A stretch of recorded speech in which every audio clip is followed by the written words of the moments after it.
Pepes lebah biasanya digunakan untuk keperluan ritual menempati rumah baru atau semacamnya, karena dipercaya bisa mendatangkan rezeki.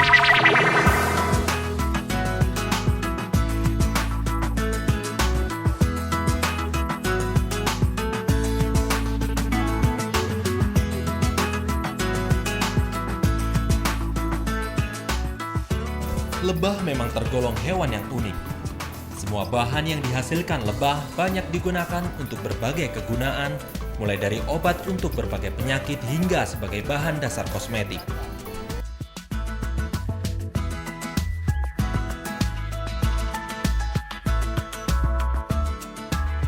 Madu adalah salah satu produk lebah yang paling dikenal. Khasiat madu memang tak perlu diragukan lagi. Namun tak mudah mengenali keaslian madu yang kita konsumsi. Bukan rahasia lagi jika sebagian penjual madu memberi campuran produknya dengan cairan gula untuk menangguh keuntungan yang lebih.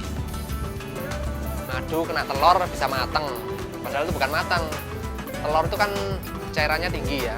Nah dia begitu kena zat yang lebih pekat, ya cairannya akan terserap. Dia contohnya kalau kena ini, telur kalau kena garam ya, atau kena gula, atau kena madu, dia pasti akan menggumpal karena cairannya akan terserap.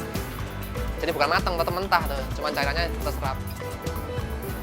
Beragam produk lebah seperti royal jelly, bee pollen, dan propolis bisa ditemui di peternakan lebah ini. Yang unik ada juga yang namanya pepes lebah. Wah, makanan apa ya ini?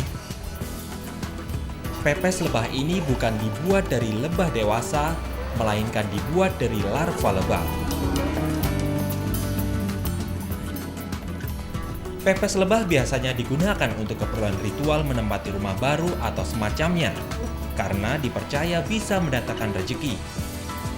Terlepas dari benar tidaknya kepercayaan ini, namun yang pasti pepes lebah mengandung kalsium yang tinggi.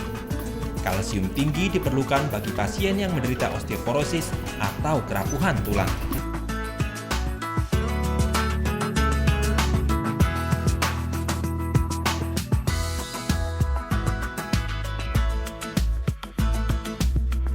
Membuat pepes lebah tidaklah sulit. Namun ada proses awal yang harus dilakukan sebelum larva siap untuk dimasak, yaitu memisahkan larva lebah dengan lilin yang mengikat. Cara memisahkannya yaitu dengan merebus larva dalam air mendidih. Dalam suhu yang panas, lilin lebah akan larut dan mengambang. Selain melarutkan lilin, proses ini sekaligus membuat larva menjadi setengah matang, sehingga pepes lebah akan cepat matang ketika dikukus dalam bumbu.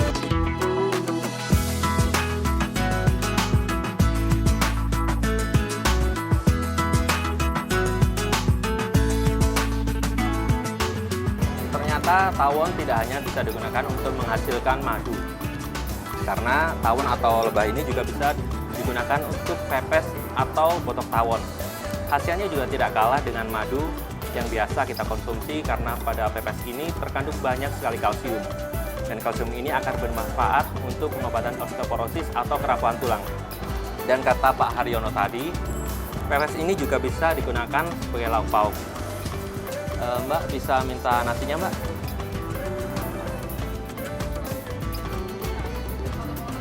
Harga larva lebah bervariasi tergantung bagus tidaknya musim bunga yang menjadi makanan pokok lebah.